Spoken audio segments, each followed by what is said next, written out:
টাকা দেবো। টাকা দিয়ে কি করবো তোমার কইতে হইব? টাকা তো কত কাজে লাগে, আমার টাকা লাগবে না। আচ্ছা, এই যে তুই প্রতিদিন হুটহাট করে টাকা চাস, তুই তো একবার বাবার দিকে চিন্তা করতে পারো, কয়টা টাকা এবার বেতন পায়, কয়টা টিউশন আমি করি। দেখো আব্বা, যতবার তোমার কাছে টাকা চাই তুমি এই কানের কাছে কত কি শুনাও, আমার এই প্যান আমার আর ভালো লাগে না। আমার টাকা লাগবে 20,000, আমার কালকের মধ্যে টাকাটা লাগবে, তুমি আমাকে ম্যানেজ করে দাও। দেখে বাবা, তোর বয়স হয়েছে, তোর সুশিক্ষা শিক্ষিত করছি, তোর মাস্টার্সটা পাস করেছি নাকি? দেখ তোর বন্ধু বান্ধবরা তোর সাথে পাস করছে, তারা কিভাবে অফিসে যায়, তার বাবারা গর্ব করে বলে, কিন্তু আমি পারি না, তোর মাই পারে না। আমাকে তো ইচ্ছে করে, আরে ছোট চাকরি করে দুঃখ নাই, তবু তো বলতে পারবো আমাকে শুধু চাকরি করে ভালো হয়ে গেছে। তুমি যদি আমার কালকের মধ্যে টাকা না দাও তাহলে কিন্তু খুব খারাপ হয়ে যাবে। কি করবি তুই? কি করবি? কি আসলি বা ভাঙ্গা, সবই তো ভাঙছ। আব্বা দেখো, এগুলো আর কইও না, কালকের মধ্যে টাকা লাগবে, টাকা ম্যানেজ করে দিও, নাহলে কিন্তু খবর আছে। গেলাম আমি। দেখো সূর্য, আমার সব বান্ধবীদের হাতে আইফোন, ওরা তো আমাকে নিয়ে হাসাহাসি করে, ওরা আমাকে বলে তোর বয়ফ্রেন্ড কি পারে না একটা আইফোন গিফট করতে, যে এমন এক ফকিন্নির সাথে প্রেম করিস। আচ্ছা তুমি বলো তো, তুমি কি পারো না আমাকে একটা আইফোন গিফট করতে? তোমাকে সেই মুরুদ নেই? দেখো মিলা, তুমি তো সবই জানো, আমার বাবার টিউশন টাকা দিয়ে আমাদের সংসার চলে। তাছাড়া তুমি যে আইফোন চাইছো, সেটার দাম তো 20-25 হাজার টাকা না। 20-25 হাজার টাকা হলে আমি না হয় চেষ্টা করতাম, কিন্তু আইফোনের তো অনেক দাম, এই টাকা ম্যানেজ করা তো আমার সাধ্যের বাইরে, আমার দ্বারা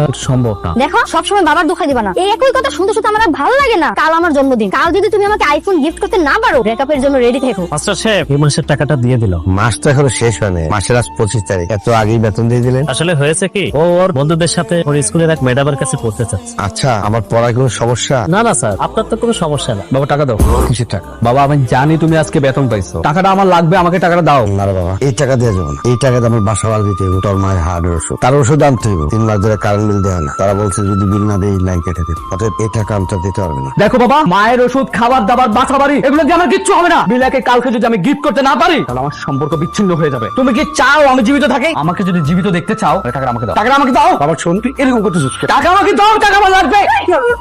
কত বড় সাহস, তুই বাবার কাছ থেকে টাকা নিচ্ছিস? আরে এই বাবা কত কষ্ট করে রোদে পুড়ে বৃষ্টিতে ভিজে টিউশনি করে কয়টা টাকা হাতে নিয়ে আসে, সেই টাকা দিয়ে ঘরের চাল ডাল ওষুধপত্র সবকিছু আনে। আর তুই তোর বান্ধবীর জন্মদিনের আইফোন কিনবি, সেই জন্য তোর বাবার কাছে টাকা চাচ্ছিস, তোর বাবার গায়ে হাতাহাতি করছিস। আচ্ছা মা, আমার টাকা লাগবে, টাকা না দিলে আমার সম্পর্ক নষ্ট হয়ে যাবে, আর আজকে টাকা না দিলে আমি বাড়িঘর সব জ্বালিয়ে দেবো। তুমি টাকা দিবা?